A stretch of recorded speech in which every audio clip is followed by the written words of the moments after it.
High friends, welcome back to my channel Rahul Dev Sharma. আজি আপোনালোকক আমি বিশেষ খেতি ঠাই দেখুৱাবৰ কাৰণে লৈ আহিছোঁ। ইয়াত চাওক, এই গীতিবাৰী বুলি কয়। আমাৰ মাজত আছে অনুৰাগ শৰ্মা, বুবুল শৰ্মা, উৎপল, ৰিতুল।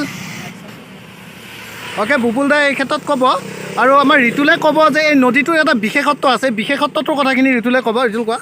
বিশেষত্ব মানে ইয়াৰে নদীটো এইটো হ'ল কালা নদী আমাৰ, আৰু সেইটো হ'ল নোনাই নদী। তো একেলগে দুটা আমাৰ লগ হৈ কিনে নোনাইত গুচি গৈছে এইটো। আপোনালোকে মন কৰিব যে ৰিতুলে কৈছে, ৰিতুল ইয়াৰে স্থানীয় বাসিন্দা হয়। ৰিতুলে কৈছে এই যে আপোনালোকে দেখিছে লেফ্ট ছাইডৰ, মই দেখুৱাইছোঁ আপোনাক, সেই নদীটো হ'ল ননৈ নদী। আমাৰ দৰঙৰ ব্ৰহ্মপুত্ৰৰ এখন বিখ্যাত উপনদী ননৈ নদী, আৰু এইখন হ'ল কালাপানী নদী। আৰু এই কালাপানী আৰু ননৈ নদীখন ইয়াত লগ হৈছে। এই বিশেষ এই দুটা জলধাৰা ইয়াত লগ হৈছে। এইটো বিশেষ সংগমস্থলী, কালাপানী আৰু ননৈ নদীৰ বিশেষ সংগমস্থলী। আপোনালোকে এই সংগম ক্ষণখিনিত আপোনালোকে মন কৰিব, এই পানীৰ সন্মুখত যিখিনি আছে, এফালৰ পৰা ক'লা পানী গৈছে আৰু এফালৰ পৰা কি হৈছে, বগা পানীটো গৈছে, মানে আমাৰ চাফা পানী গৈছে, আৰু এইপিনৰ পৰা লেতেৰা বোকা পানীটো গৈ তাত লগ লাগিছে। আপোনালোকে এই লোকেশ্যনটো দেখিলে গম পাব। এয়া চাওক আপোনালোকে, এইটো হ'ল ননৈ নদী আৰু এইটো হ'ল কালাপানী নদী। কালা নদী, এইটো হ'ল নোনাই নদী। এইটো হ'ল কালা নদী আৰু এইটো হ'ল ননৈ নদী। ইয়াতে আহি লগ হৈছে। বন্ধু বান্ধৱীসকল, আপোনালোকে চাওক যে এইফালৰ পৰা এই বগা বগা যে দেখিছে শিলবোৰ, পানীবোৰ মানে খুব পৰিষ্কাৰ আৰু চাফা পানী এইফালৰ পৰা বৈ আহিছে এই ধাৰাটোৰে। আৰু এই ধাৰাটো হ'ল ননৈ নদীৰ ধাৰা। আৰু এইফালে চাওক, এই ধাৰাটো হ'ল কালা নদীৰ ধাৰা। আৰু ইয়াৰ পৰা যিবোৰ পানী আহিছে বা বালি আহিছে, সেইবোৰ বোকা সদৃশ আৰু ক'লা বৰণীয়া। আৰু এই সংগমস্থলী, ইয়াতেই কি হৈছে, এই নদীটো লগ হৈছে, আৰু এই ঠাইটোৰ নাম হ'ল গীতিবাৰী। আৰু এটা কথা, এইটো নদীত, কালা নদীটোত শিলটো কম আছে, শিল নাই। কিন্তু আমাৰ নোনাই নদীটোত শিলটো, পাথৰটো বেছি আছে। ইয়াতে মানে বেছি বালি আৰু বোকা ইয়াতে বেছি। নদীত শিলটো কম আছে, আমাৰ নোনাইটোত বেছি শিল আছে। ননৈটোত বেছি আছে। এইখিনি জেগাখিনি মানে এনেকুৱা অনুভৱ হৈছে, এলাহাবাদৰ যি ত্ৰিবেণী সংগম আছে, ত্ৰিবেণী সংগমৰ নিচিনা হৈছে। একচুৱেলি মানে যমুনাৰ পানীটো অকণমান ক'লা থাকে, কিন্তু আমাৰ গংগাৰ পানীটো খুব মানে পৰিষ্কাৰ পানী।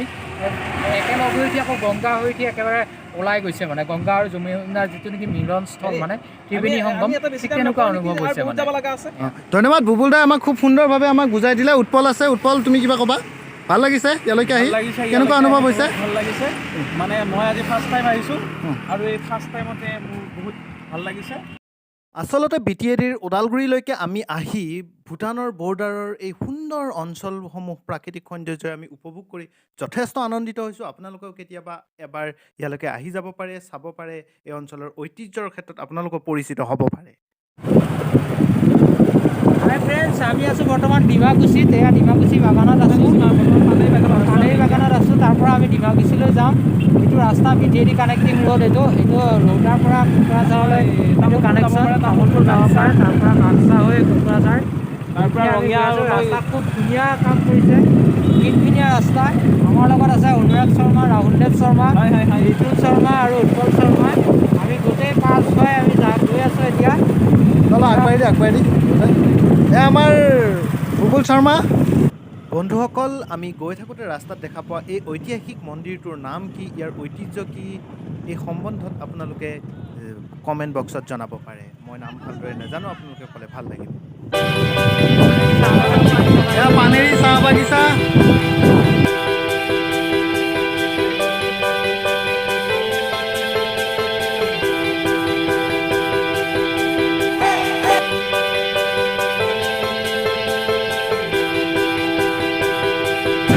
আমাৰ ফ্ৰেণ্ড ভিলেজৰ গাইড বুবুল শৰ্মাই মোৰ ঐতিহাসিক স্থানৰ বাইকখন চলাই আছে।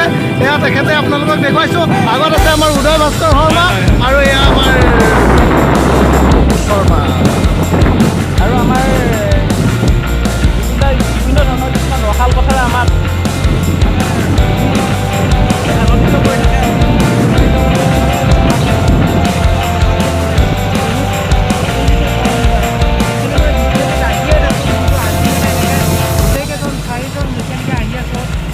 ভাল লাগিছে, ইয়াৰ পৰা বাগান ষ্টাফ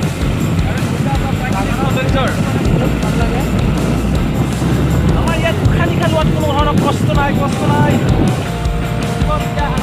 আনন্দত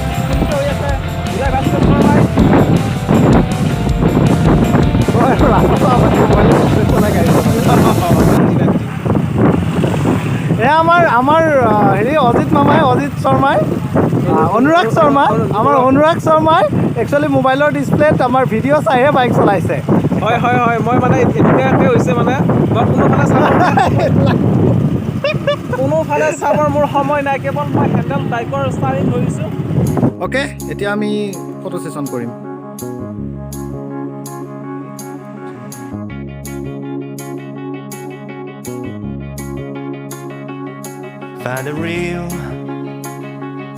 Find the real me. So let's go. Seize the feeling. 'Cause you know it's time for the meaning. Now we show we're coming to win it.